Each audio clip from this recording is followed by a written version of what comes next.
Samin Nosrat's 2017 cookbook debut, Salt, Fat, Acid, Heat, was a bestseller that taught cooks of all skill levels the building blocks of flavor and texture, including myself. But after her massive success that included a James Beard Award and a Netflix documentary, Nosrat was diagnosed with clinical depression and said the joy she once found with cooking stopped being attainable. It was cooking for community and for her found family that brought her back. This is Where We Live from Connecticut Public Radio. I'm Catherine Shen. Today, Samin joins us in studio. Her new book is called Good Things, Recipes and Rituals to Share with People You Love.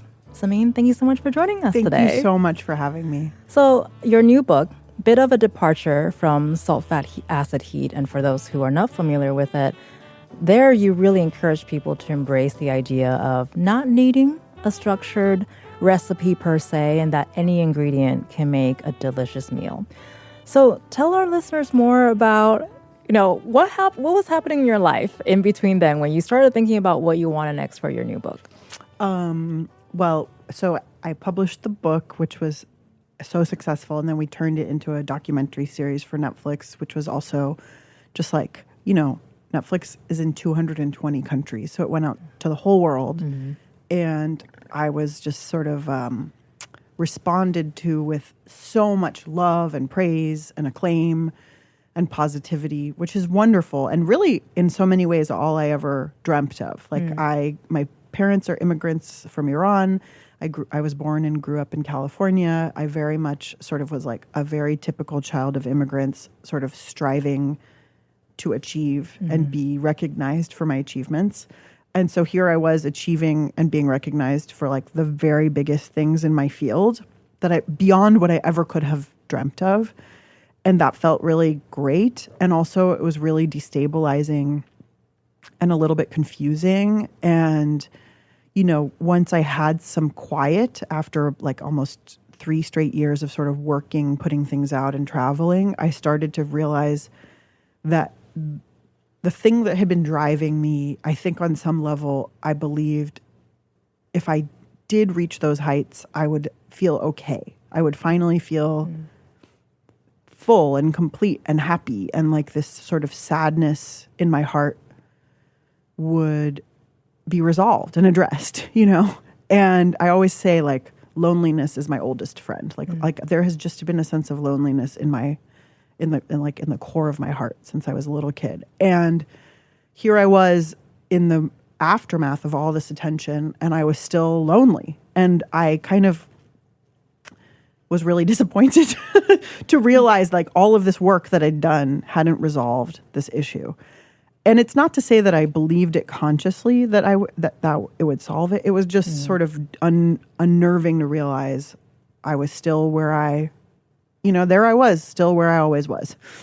And that was really kind of, it picked me up and uprooted me from what little sort of grounding I had in my life, because then I didn't know what I was supposed to do. Always I had been like, achieve. And I did do that, and it didn't solve anything. And then alongside that, I had now this assignment to write a new book.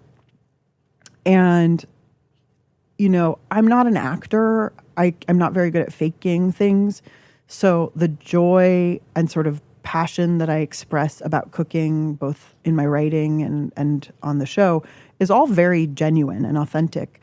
But it's also just one part of who I am. And so what had happened in a big way was I think I became an avatar of joy for people. They really assigned this to me, and I felt a pressure to perform that. And here I was with the job to write another book, but I didn't feel any joy. And I certainly didn't feel any joy around food. And so I had to find my way back to, if not joy, then at least a sense of meaning of why I was doing this, because I didn't have a why. And so the book in a lot of ways is a story and a documentation of how I got there. Well, and I wonder if that process that you're still going through, I imagine a lot of unpacking along the way, is a mixture of, I think we get caught in I achieved this one thing. All I have to do is get to the next thing, then I will really be happy. And so you have that expectation on top of the nuance of being a child of immigrants. I think growing up in certain communities, perhaps that can be isolating already, right? And whether or not you knew it, I think as a child, I feel like as a fellow child of immigrants, I feel like a lot of us experience that journey as children, but not realizing the layers of it until you're an adult. And then on top of all of that, you have the added complication of exposing yourself to the public. And I wonder if it's a mix of all three of those, and sprinkle on top of that, perhaps we as the audience forget that you are a human being and that you have multitudes. You have joy, you have sadness, you have anger, you have happiness. Totally. I think that's exactly right. It's all of those things. And there's definitely the parasocial relationship as part of it, which I remember at times, like I would get so mad about, I'd be like, they just want me to be happy, but I'm not happy. And I just want to wear my pajamas and order a coffee at the coffee shop and be a grumpy lady, but I'm not allowed to. Goals, actually. And definitely I think there is so much that I think all children, no matter who we are, we only are surviving and existing in the family that we have because that's all we know. So it's not until you grow up and go out into the world that you can start to contextualize like your own experience and unpack it. So that for me has been a long sort of process that I'll be doing until, as long as I'm here. Right. And, but I definitely think, yes, it's a multi-layered thing. And I was for my whole life caught up in the what's the next thing I can achieve? What's the next thing I can achieve? I think this in a way was a gift to get such a huge sort of achievement and real, maybe if that hadn't happened, I'd still be doing it. And it's not to say I've had some I've seen the light and I'm no longer ambitious. Of course I have goals. Of course I have things I would like to accomplish.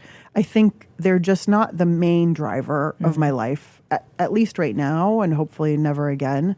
Because I think the thing I realized I was missing was a sense of belonging. And I've always kind of lacked that, but it felt so stark in that moment, partly because it was very highlighted by the fact that now a pandemic was settling in around me, and I was literally alone in my house. Right. And so that was very much, it highlighted the loneliness because it was inescapable. Yeah. Well, and I want to come back to when you did find community and a found family, but in between, during the process, you've been very open and written and talked about not only your depression, but also going through grief. And you've lost several people in your life in a very short period of time.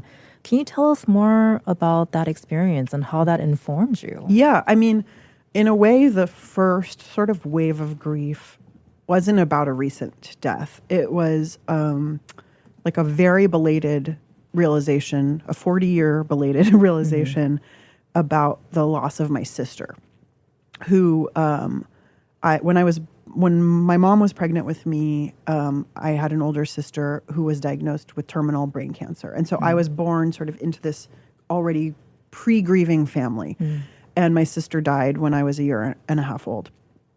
And in our culture, in my family, maybe just at the time, the norm very much was not to assign any psychological humanity to me as an 18-month-old. Right. I think it was very much like my mother's loss in our family. And so I knew I had a sister. That fact was not hidden from me, but there wasn't really any opportunity or space given to me as a human to grieve that or to have any emotions around that.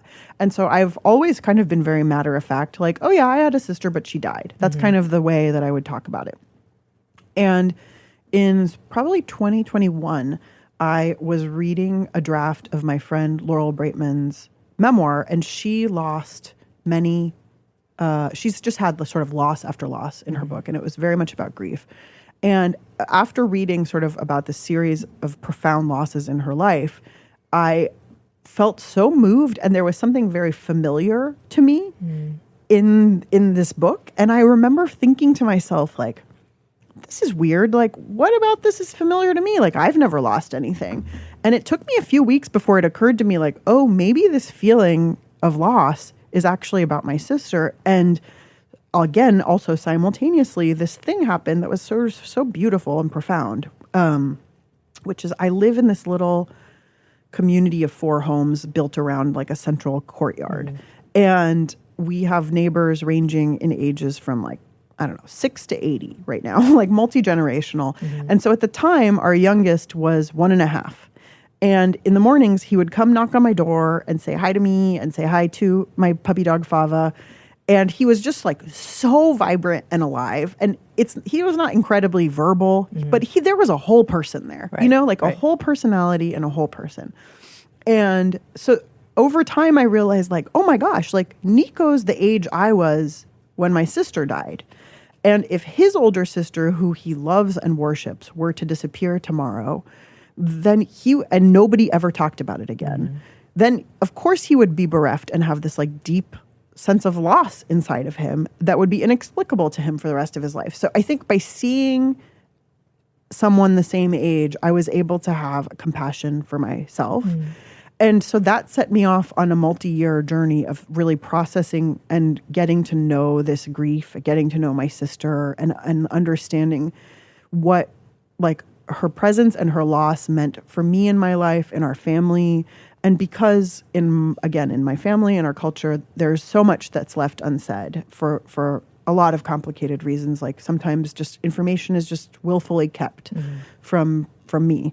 I didn't have an opportunity to ask too many family members for stories or for information. So I threw myself into sort of a journalistic approach. And I started reading like studies about what happens to a sibling when their older sibling dies, what happens to a family system.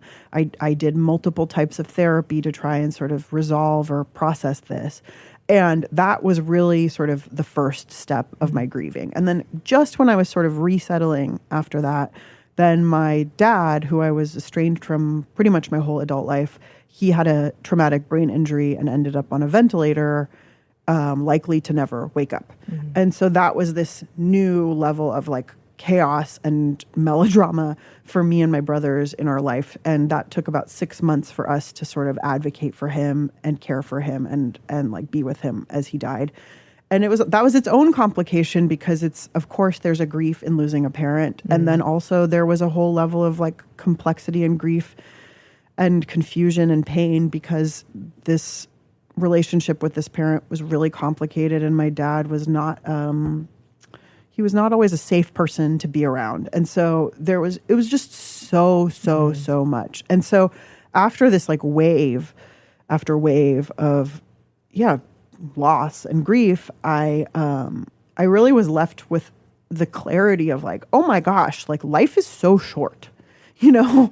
And this idea that's been driving me my whole life of like, put your head down and achieve and be good, because then maybe one day someone will recognize that and reward you and then you can be happy.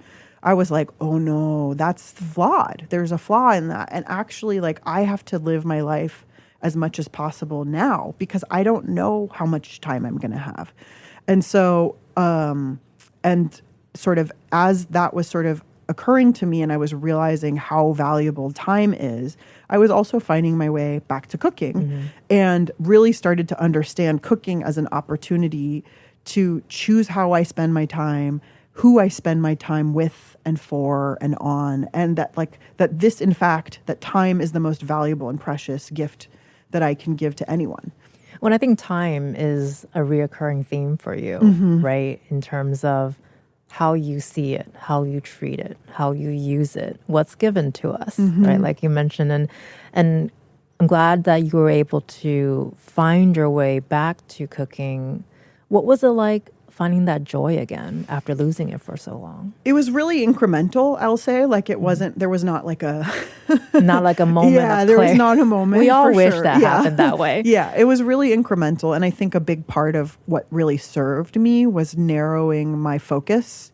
You know, I think I had gone through this experience that had sort of exposed me and brought me into the whole wide world and introduced me to the whole wide world and sort of given me the idea that I speak to the whole wide world, you know, and which is a little bit flawed. Like, but I in some ways I had this like false sense of grandiosity, like everything I say, so many people are going to listen to. And so I sort of realized that was not serving me. And I really narrowed like the aperture of the lens to, I can't think about the whole world. I can think about myself. I can think about my neighbors. I can think about my friends, my community. I sort of was like, I literally gave myself a 3-block radius of my house. And I was like, if I can just sort of make choices in my daily life that affect this 3-block radius positively, like whether it's gardening, collecting my neighbor's fruit, making a cake and bringing a piece of cake back to them, Right. you know, like taking care of these like kids at this school nearby, feeding my friends who live nearby. Like that felt doable. And so in terms of food, again, it was very small. This was still also during the like long, you know, extended lockdown. And so I was gardening a lot. There was a lot of just like being very present in my very local vicinity. And so what can I make out of this maybe not perfectly delicious cucumber that I've grown, but it's here, you know? And so... And it's yours. Yeah, and it's mine. And I think maybe I don't need to have the ambition of like making the best food in the world, teaching everyone in the world the best techniques, but like how do I make the most out of this thing that's presented to me, presented itself to me right here, like an opportunity I have to cook these ingredients in my pantry or just make something nourishing for the people around me. Well, and I think one of the things that you've been talking about, I feel like I'm threading here, is this idea that perhaps you give to yourself, but maybe in the bigger sense that society gave to you, that you have these, or you need to have these goals, and you have to achieve them to be deemed successful. And I think this was something you said in a 2020 New Yorker interview that really stuck with me. You touched on how you've never had anxiety about age in terms of time, but then you going into the sort of like, but if I focus on my community, because I think part of the quote was, you can't solve world hunger by yourself. And I think that's sort of what we grow up to believing is, oh, you got to save the world, right? You're here to save the world, or whatever that looks like for you. And I think in your case, you mentioned world hunger for obvious reasons. But then you've kind of gotten into the processes of, wait, maybe I can't solve world hunger, but I can feed my neighbors. I can feed my friends. So is that a complete change of philosophy or is that a new purpose that you found in yourself in your cooking? Maybe it's a refinement is a good way to think of it. Is like I had maybe like a pretty clunky understanding of like my purpose or the service that I can provide.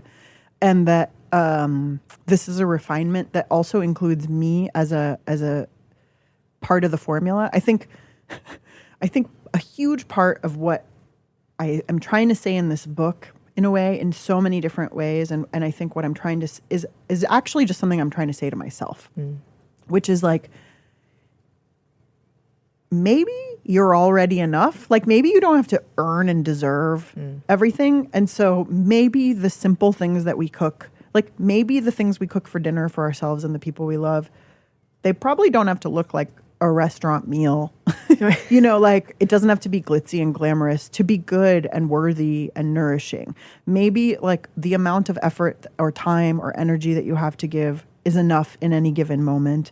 Maybe like the thing that I get to be, you know, I think thinking, having the flawed self-assigned assignment or society-assigned assignment of saving the world or fixing world hunger doesn't actually incorporate me as an element in that. It doesn't incorporate like what I have capacity to do or want to do. And in a way, the idea that by narrowing the view and seeing like, I'm an element in this, what do I have the ability to give, I think is a real growth for me, because I've often just like self-sacrificed to such an extreme degree. And that ultimately doesn't serve anyone, because then I hate and I end up being like resentful and hating everyone. So Right. And then it turns out it's all like inside. And nobody actually asked me to do those things. Right. I just, And they're grateful. Yeah. Right. Yeah. Well, and it's interesting because as you were describing your experience, I'm thinking, I studied journalism. I went to journalism school and was surrounded by that. And it's interesting because now I'm thinking back, it's very, oh, you're going to cover stories about the world and your one story is going to change everything. It's like, but that's not the case. Mm-mm. And I don't remember if there was a crushing moment of realizing that, but I do believe the burden can be crushing when you feel like your one story needs to change the world. But thankfully, early on, I think I recognized that, well, if my one story can change one person, or maybe my several stories can touch one person, that would be enough for me. I'm never going to find out, really. No, and those are the most profound, to me, like that's been reflecting back, the most profound sort of things that make their way back to me are the individual stories. Yesterday, a father brought me like a picture. He printed out like a still of a screenshot of like one of the shows that I was on. I was on a show called Waffles and Mochi with some Muppets and Mrs. Obama. And it was about kids and food. And he printed it out and he said, could you sign this for my son who's autistic and and I said, oh, is he a good eater? And he said, no, actually he has a lot of challenges with eating, but he loves Waffles and Mochi so much because each episode allows him to really focus and deep dive on an ingredient. So then he'll come out of it being like, honey, I want to learn more about honey. And so it's been this amazing changing thing for him. And so when I get to hear like something I did is a positive force in somebody's life in that way, that feels better than, any award, basically. Well, and before we go to break, I want to at least get to your dedication page because upon opening your book, that's the first thing we see. And you dedicated it to your found family, the book to your found family. So can you talk a bit about that? Yeah, I mean, so it's a little bit twofold. One is, for me, the dedication in the first book, In Salt, Fat, Acid, Heat, is to my mother and to Alice Waters, who is sort of like my kitchen mother. And so it's for my two moms, And also I've, like they both, I kind of say, are like perfectionist, sort of impossible to please moms. And I think reflective of the journey that I've been through, the list of people and my dog in this dedication, very important, are the sort of the people, and one of them is like my actual brother, but like the people who have chosen to make me part of their family, which feels really profoundly different and very, like I finally, for the first time, have a place where I get to feel like I belong and I'm a part of. And many, but not most of the names on that list are a group of people who I have a weekly dinner ritual with. And that has really been this force that came out of the pandemic, came out of my grief, and sort of none of us planned to make this ritual or to create this group dynamic with each other, but it has become central to our lives. And I'm so, so, so grateful for it. More with James Beard Award-winning author Samin Nosrat after a short break. You can join the conversation on Facebook and Twitter at Where We Live. From Connecticut Public Radio, this is Where We Live. I'm Catherine Shen. Stay with us.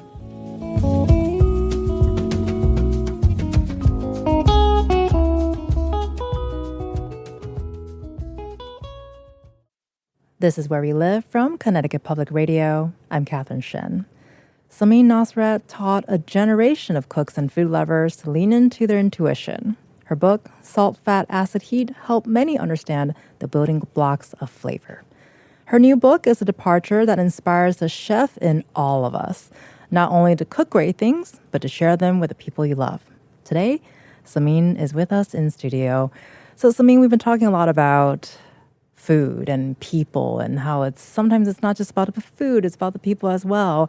And seeing that a lot of people really loved Salt, Fat, Acid, Heat it provided both structure and a lot of inspiration for creativity.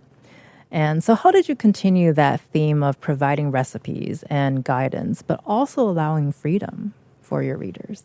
Do you mean in the book? It was definitely a journey to get to this new book. In in large part because I initially set out to write another sort of philosophical tome like Salt, Fat, Acid, Heat that would help people sort of navigate the kitchen and decide what to cook at any given time, given a handful of constraints. And once I started to research that, I realized it was such a huge undertaking, and I kind of melted down under the pressure of it. And I said, I can't do this. Take the money back. I can't write this book. It'll take me 20 years. And eventually somebody said, I don't know why you make this so hard for yourself. You know, you always feel like you have to reinvent the genre. You can just write a book of recipes. And I was like, have you even met me? Like, I would never do that. I wrote a whole book teaching you to cook without having to rely on recipes. Right. Why would I write a book of recipes? And that feels so sort of constraining to me. And I actually, in some ways, I feel like recipes can be very trapping, both to me as the person who makes them and to you as the person who uses them. And so I have this kind of sense of pressure that I put on myself. If I'm going to give you something to follow to the letter, I want to guarantee that your result is going to be so good. Actually, did you grow up with recipes? No. Okay. No. Because I also did not. Yeah. And so my mom we had one cookbook in our house, which is sort of like the equivalent of the Persian, like, Joy of Cooking. Okay. That was it. And then, and my mom did not cook from recipes. She basically taught herself how to cook from taste and memory and from calling her mom back in Iran. And I didn't grow up in the kitchen. My mom wanted me to be doing my homework. She did not want me to, like, end up laboring in a kitchen. And so, jokes on you. And so, and then when I started cooking in a restaurant at Chez Panisse, where the menu changes every day, you know, on the one hand, the chefs gave me a stack of cookbooks and they told me to familiarize myself with them as the sort of foundational texts of our kitchen.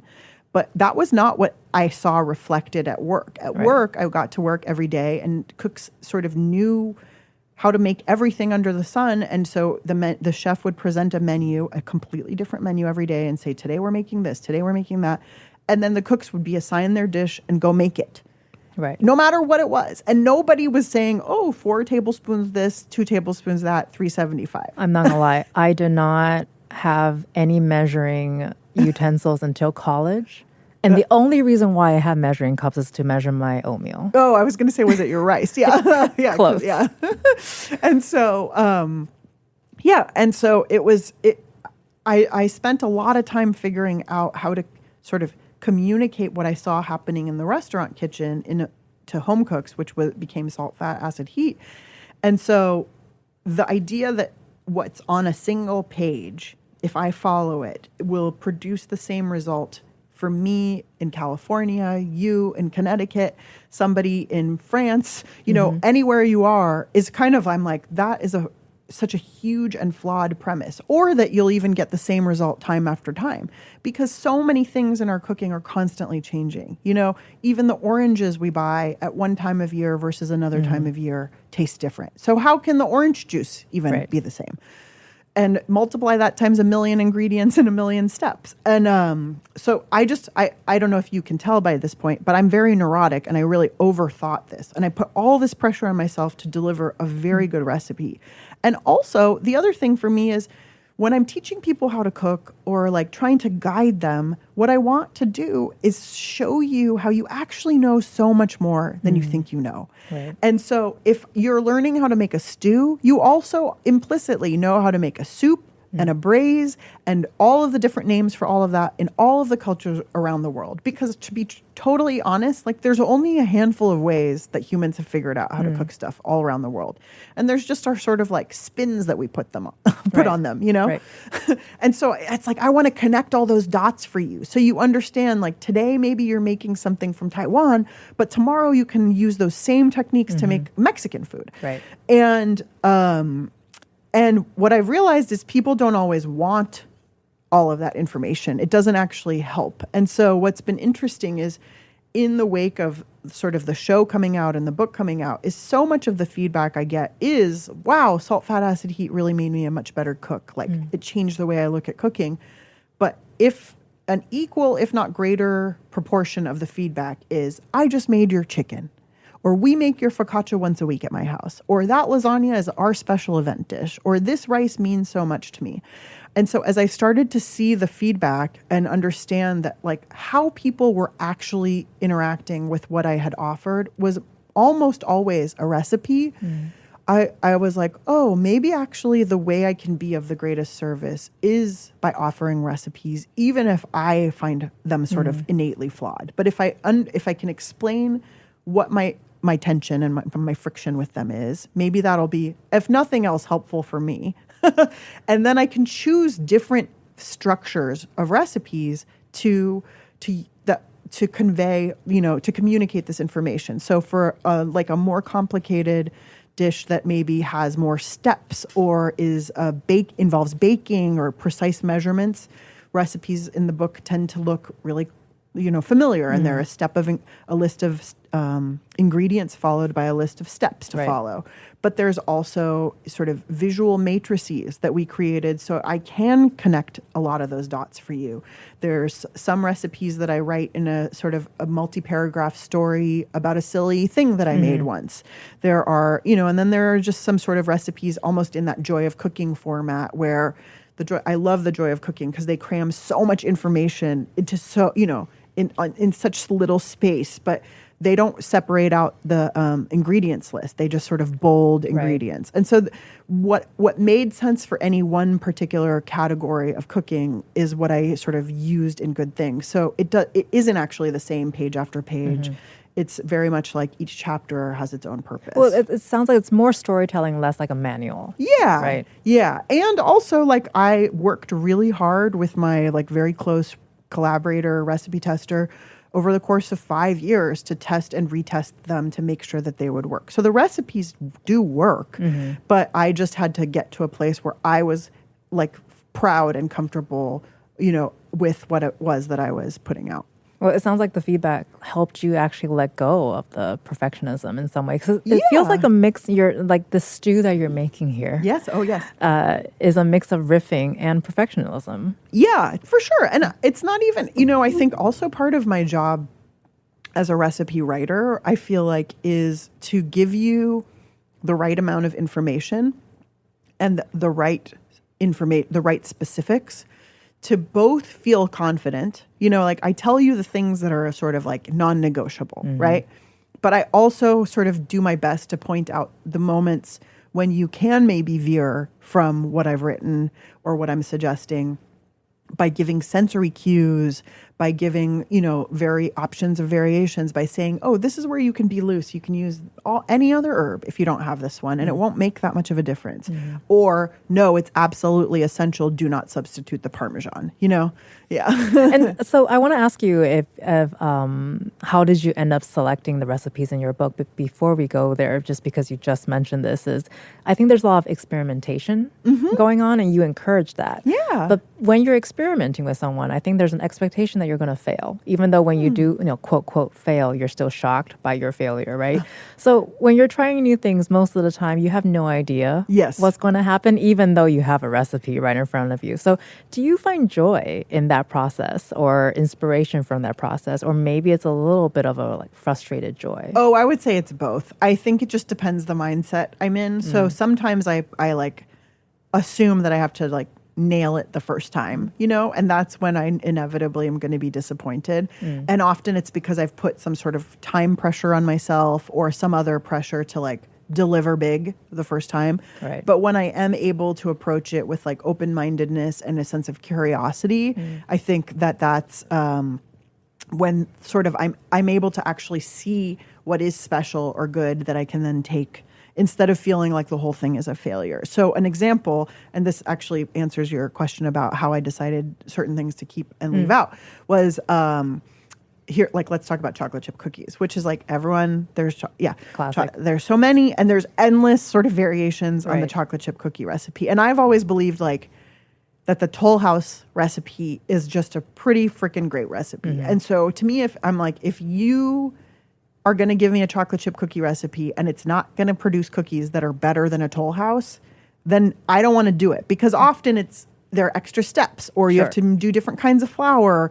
And so it's not that I'm not willing to do more, but the more better deliver more. And so somehow I got it in my head to include a chocolate chip cookie recipe. And I was like, well, I'm just going to take the whole, I'm going to do brown butter and I'm going to do all these things. And I learned this. It all started because I learned this really cool trick about dry milk powder. So dry milk powder is just the milk solids from milk, and which is basically just protein. So when we're making brown butter, which is delicious and has that nutty flavor, and now brown butter chocolate cookies are kind of everywhere. I can smell it already. It's kind of like hazelnut smelly. So brown butter is so good in a chocolate chip cookie. But the part that's the like magical caramely nutty part is the milk solids that have browned in the pan. So what if you could get more of that in your cookie without having to increase the butter? Because if you increase the butter, the ratios of the butter and the flour go off. So the way to do that, I learned, is by adding some non-fat milk powder into your brown butter when you're browning it. So you're just bumping up your brown protein, butter right. per se. Yeah, right? You're going to get more of that caramely goodness. So I was like, I'm a genius. This is not to say I know there are plenty of people who've done this before me, but it was a very exciting thing to me. And I was like, I can share this with people. So then I started working on a chocolate chip cookie recipe. I made so many chocolate chip cookies. And in the end, it even got to the point where we photographed them for the book. And again, chocolate chip cookies have been photographed every way from here to eternity. There's not something like really special and new but about them. But it's not them. your chocolate But they're chip. not mine. And so in the end, I ended up cutting it because I just was waffling so hard. And I was like, if I can't stand up to my own criticism, then I can't expect other people to go with this. And what's interesting is right now, actually, just today, I was talking to my recipe tester because I was like, I'm not giving up. I know there's a way we can still make it better. So we're still working on it. Like, I have a dream. So are you telling me your next book is going to be the 30 different chocolate chips? Totally. I think we will all be jumping on that. And I think we're all running to put the milk powder onto our list. Yeah. Well, and then I want to talk about ingredients. Yeah. Because so that's a new one or at least for me, it's going to be a new one to add to my list is, what's one ingredient that you wish everyone had on hand? Oh man. Wow, this is like I feel so much pressure right now. And I was like asking what's your favorite book? I know. And suddenly you're like, I never read. I will say, okay, this is a real simple one. And it's in some ways just been a revelation to me in a belated way in my cooking career. But for some people, they're going to be like, duh, which is seasoned rice vinegar. So, so rice vinegar is like a common ingredient in a lot of Asian cuisines. And the seasoned rice vinegar just means that they've put a little bit of salt and sugar in it. And so it's a very light tasting vinegar. And it's, when I first sort of learned about it, because I was trained in sort of Western European cooking. And then I had my own sort of Iranian, like sort of culinary expertise that I brought into that. But I am less familiar as a cook with Asian cuisines. And so seasoned rice vinegar was not something I was like using or buying. I didn't know the difference between unseasoned and seasoned. And then at some point I realized, oh my God, there's salt and sugar in this. It's what makes it's, a lot of times I think sushi rice is seasoned with seasoned rice vinegar. And so it has this little tang, but a little bit of sweetness. It's so delicious. So because it's quite a neutral vinegar, it's become my go-to. It's the one I reach for every time. So when I don't feel like making a salad dressing from scratch or when I have not made one or I'm just feeling lazy, I literally just sprinkle a little bit of rice vinegar and olive oil over my lettuces. And that becomes the tastiest salad dressing because it's already got like 3 of the tastes in there. It has acid, salt, and sugar. And so it's just like, it makes everything better. It's so good. I feel like it tastes really clean. It tastes very clean. So you don't feel bad about yourself. Yeah. Well, there's no reason there's no isn't. reason to feel bad. But like, it's nice too because of that. The word that I would use is clean or neutral. Like I agree, it tastes very clean and neutral. And so a lot of times the base ingredients that we choose in our cooking, be it the cooking oils or the vinegars or cheeses or things like that, they will. Even if you're not thinking about it, they will direct the flavor of a dish toward a particular culture. And so if you're using olive oil, but you're trying to make Taiwanese food, your food's never going to taste right because there's no olive trees in Taiwan. Right. That I know of. And so that we know of. And so olive oil is not a classic Taiwanese cooking oil. And so, but what I love about the rice vinegar is that even though it is sort of more traditional to Asian cultures and Asian cuisines, because it is so neutral tasting and so clean tasting, it wouldn't necessarily make something that I was trying to make taste Italian. It wouldn't taste quote unquote wrong. Sure. Yeah. Right.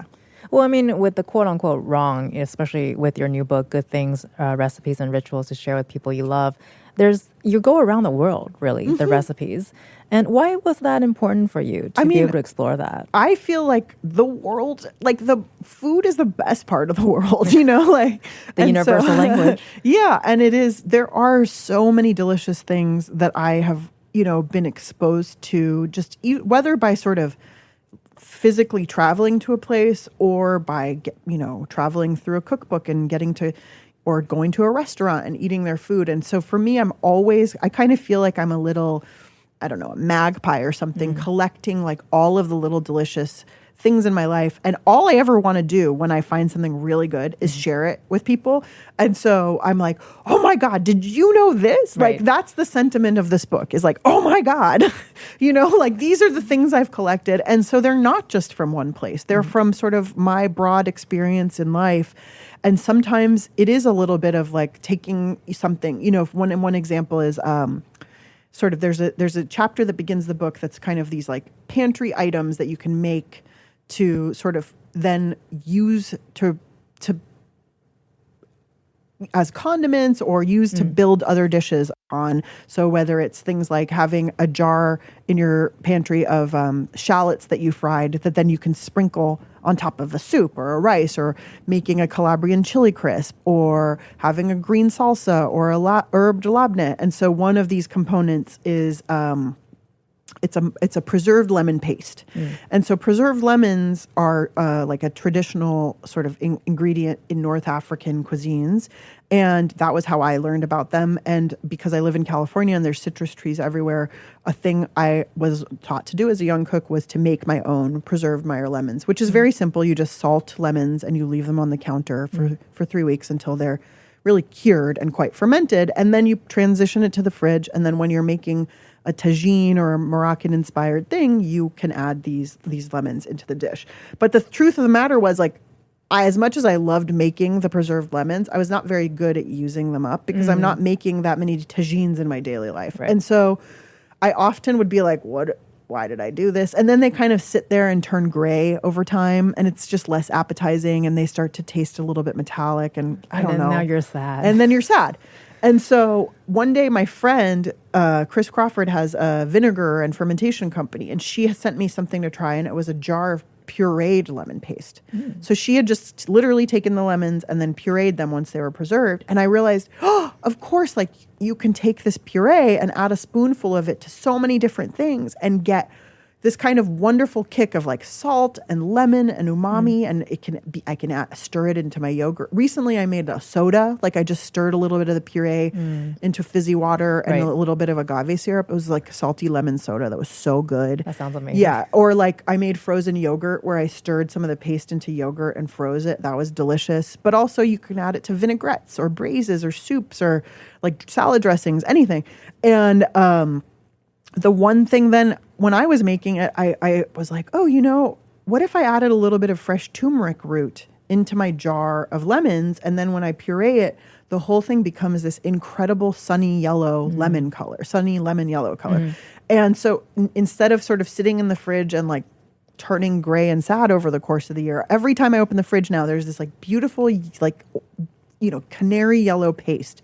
And I'm so excited to use it. And because of that, I've come up with even more things to do with it. Like we made a preserved lemon cake that's so delicious. I feel like there's some sort of metaphor there. For sure.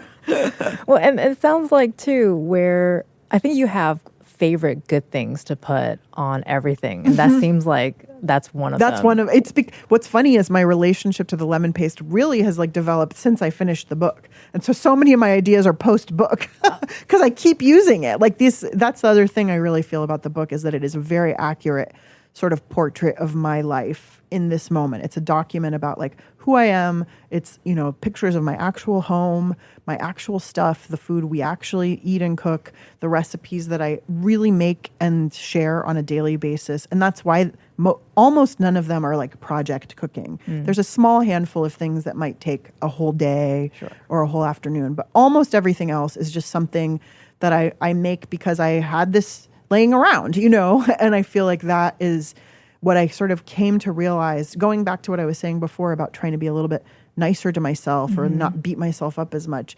It's a little bit of like, well, if I find pleasure in these small things, like maybe you will too. So like, instead of like spending my time trying to control and worry about what you're going to do with these recipes or this book once I give it to you, if I shift my approach and think of it instead of as like a gift that I'm offering you in sort of my cupped palm, then it's up to you what to do with it, what you will like, and you can take from it what serves you and leave the rest behind. And that was sort of how I got to a place where I was like, felt like I could give it, you know? Well, I feel like this kind of goes back to the feedback that you were saying earlier when you're hearing from people like, oh, I make your recipes every week, or we use this for a party. And you already answered this question in some ways, but clearly it's so intentional in terms of you really encourage people to use ingredients that are in their pantries. Yeah. You know, they're not super duper complicated. I think we get it. Well, we get it into our heads. That, we all do. If it's a recipe, then it's a lot of ingredients. It's very complicated. It's going to take a whole day. But I think what really resonates with both of your books is we can all do it. Yeah, that's very much at the heart of it is. And I think really hard about that when choosing, you know, the recipes and the ingredients in the recipes is I am very aware that I live sort of in the like agricultural haven of the Bay Area, and that there's so much available to me pretty much year round.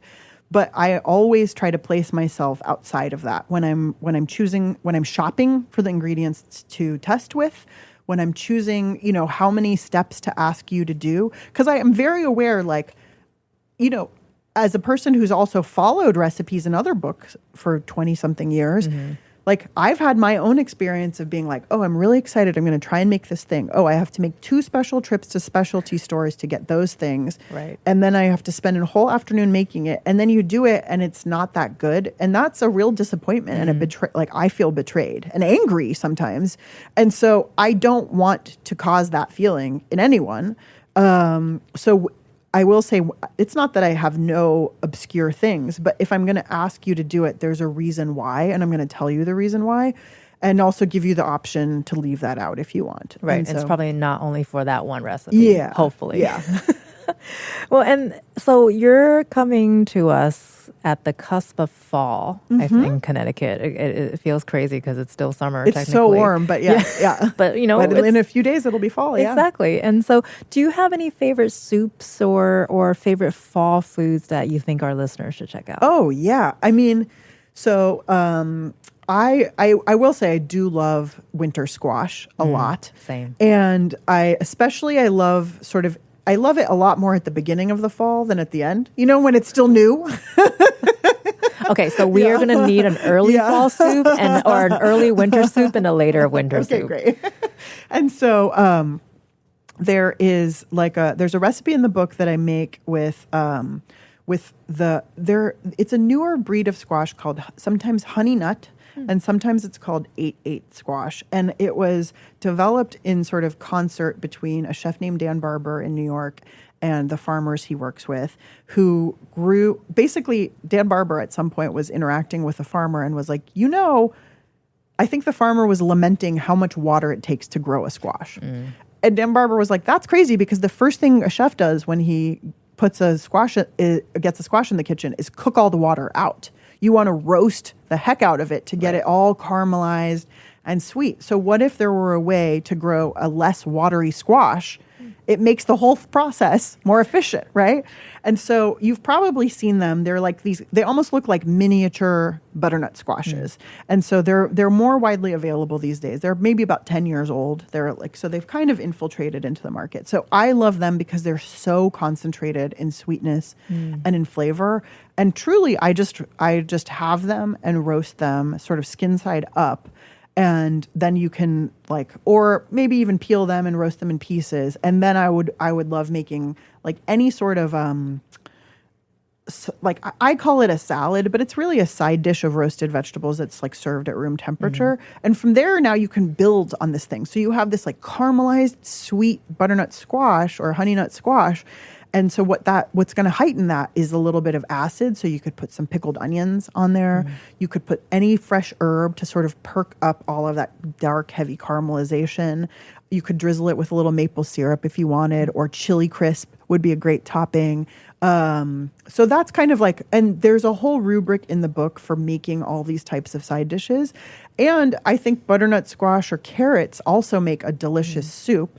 And there's a good recipe in the book for like a curried carrot soup. And there's a squash variation too that's super simple. And you just sort of basically dump everything in a pot.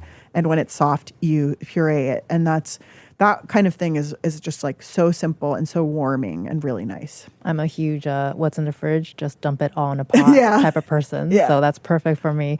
More with author and cook Samin Nosrat after a short break. Her new book is Good Things, Recipes and Rituals to Share with People You Love. You can join the conversation on Facebook and Twitter at Where We Live. From Connecticut Public Radio, this is Where We Live. I'm Catherine Shen. Stay with us.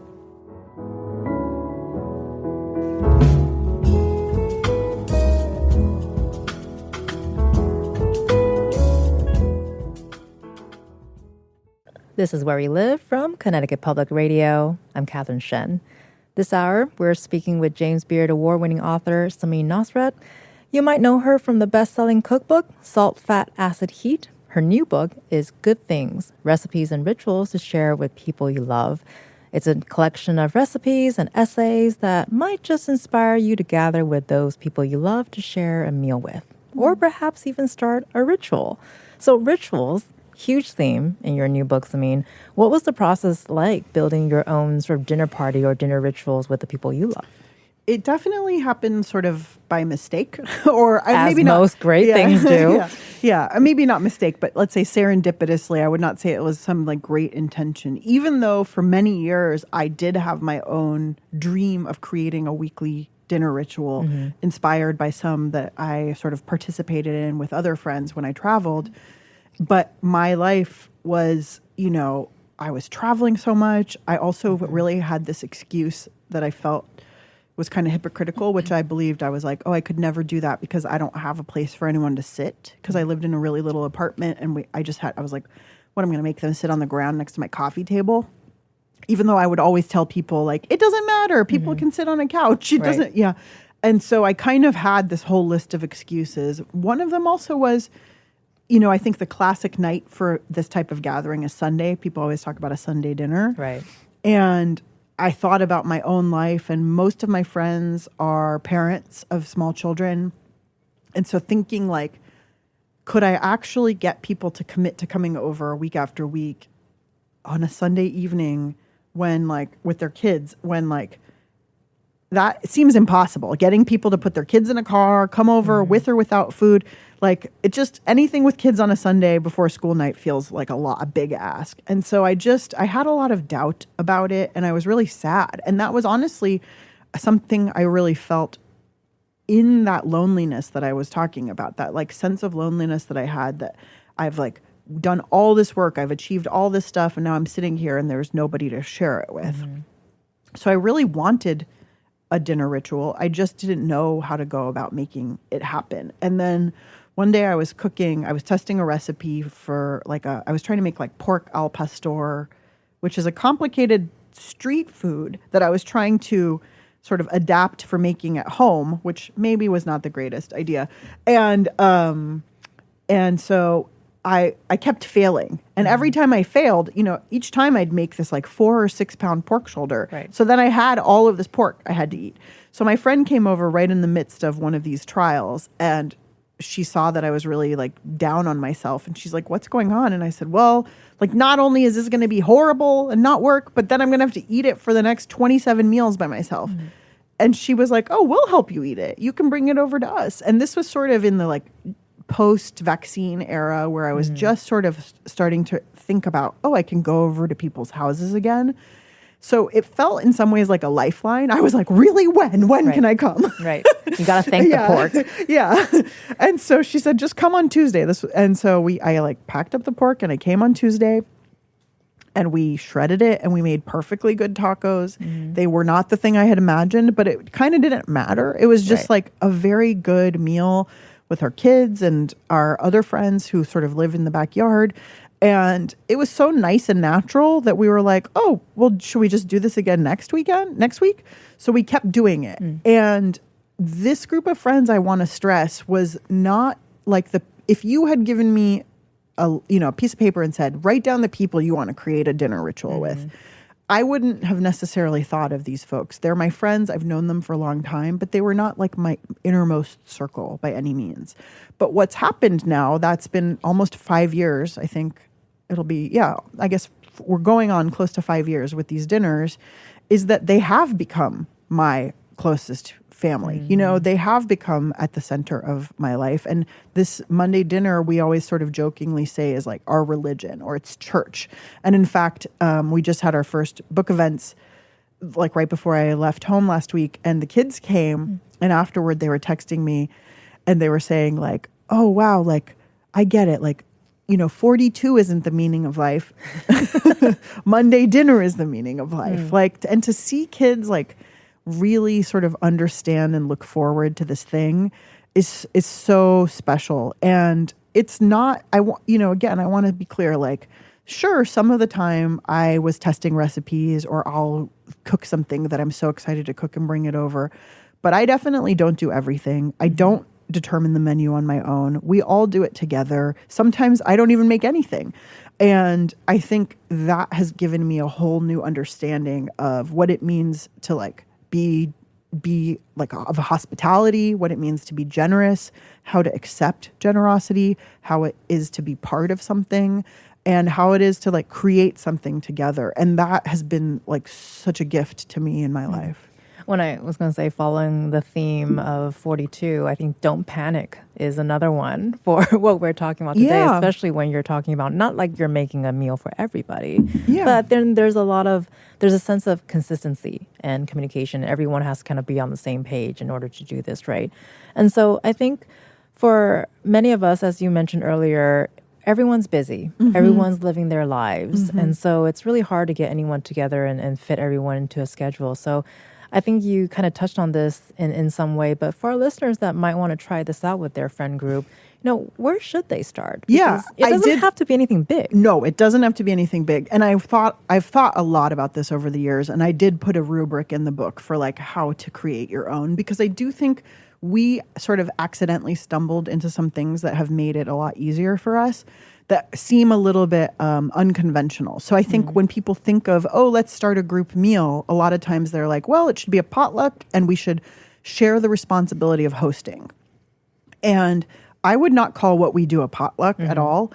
And even more importantly, it has always been in the same house on the same day at the same time.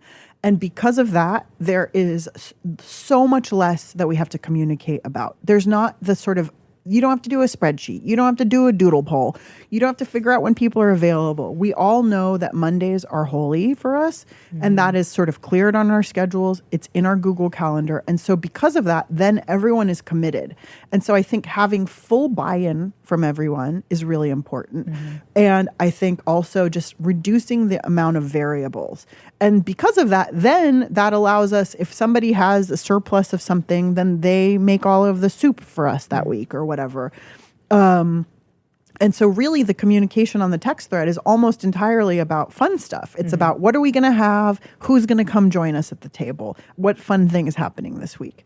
Instead of like, does so-and-so have mayonnaise or whatever? Like there's so much less of that. And so, and because it's in the same house, now we all are familiar with that kitchen. We're familiar with the place.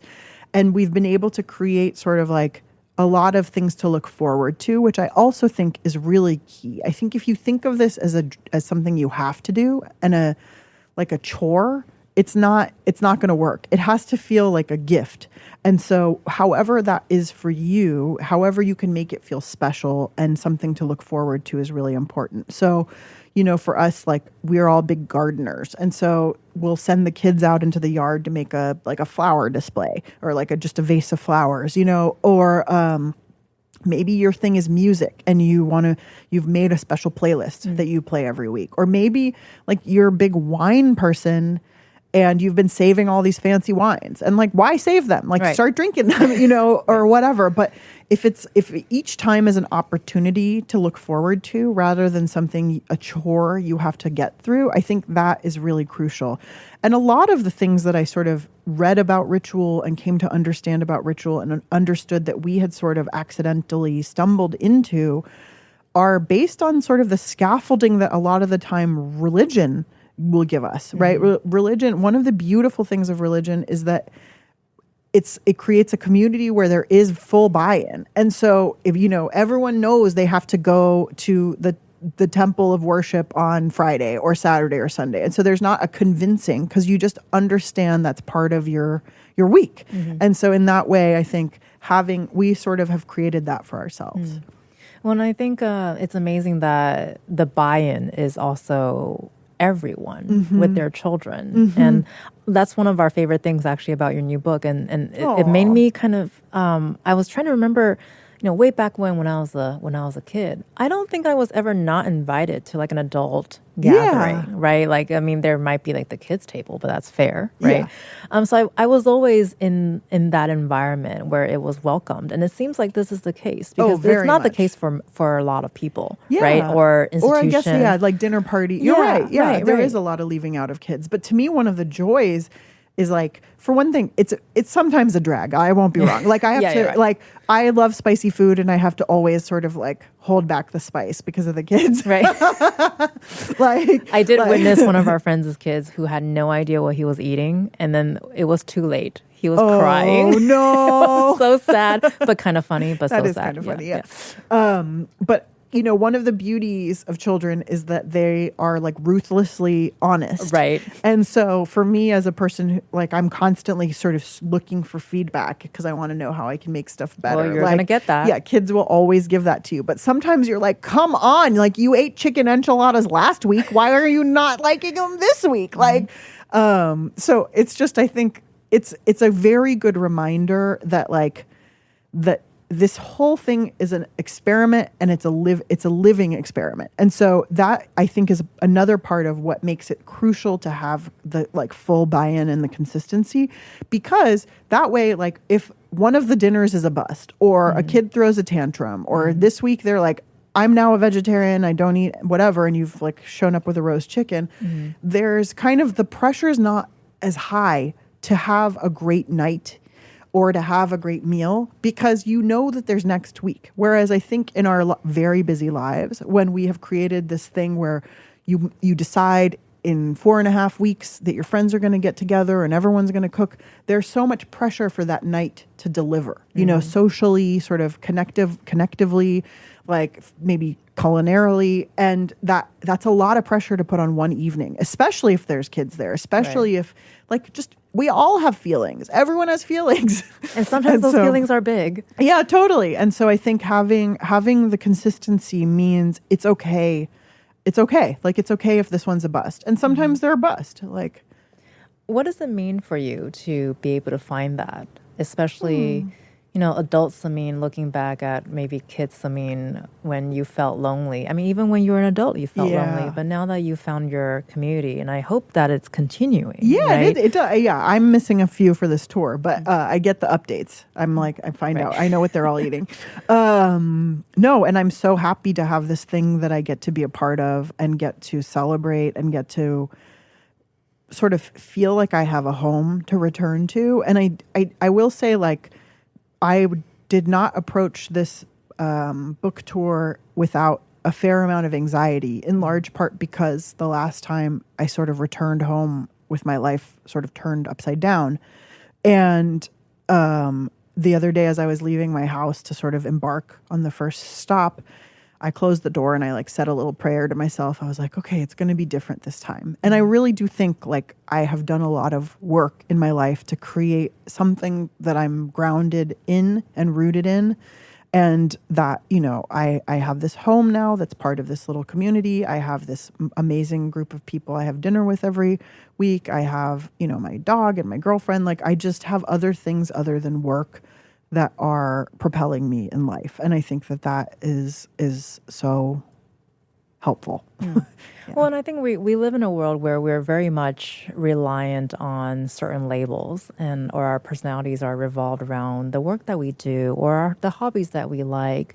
Is it refreshing that perhaps in some ways, I mean, this is very much a part of you, of course, cooking and food and whatnot, but are you able to sort of shed that for a second? I am very much trying to. And I think sometimes to some people's chagrin, because they expect me to show up and be the food person. Right. And now I'm like, but I just want to talk about feelings and kids, And so it feels in some ways like a great burden lifted from me for sure to have to. I also, there are a million other things I love, and I want to be able to have room to explore those and talk about those and share those too. Well, then we've been talking a lot about perfectionism too. And so whether or not you're cooking for a group or for yourself, we can put a lot of pressure on ourselves regardless of what the project is, right? You want the dishes to be right and perfect.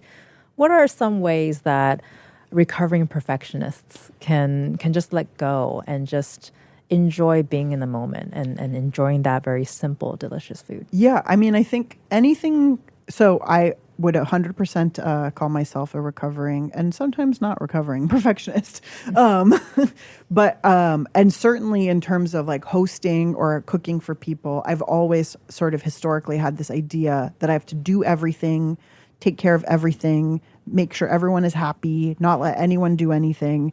And, often that ends up with me being this like kind of whirling dervish in the house while everyone else, and I'm like, no, don't get up. Like you sit down and enjoy, but I'm just going to be a chaotic Tasmanian devil, like washing all the dishes while you're 4 feet away or something, And so this pressure that I have entirely put on myself to do everything. And then I get resentful and become like martyr complex. And so that's no good.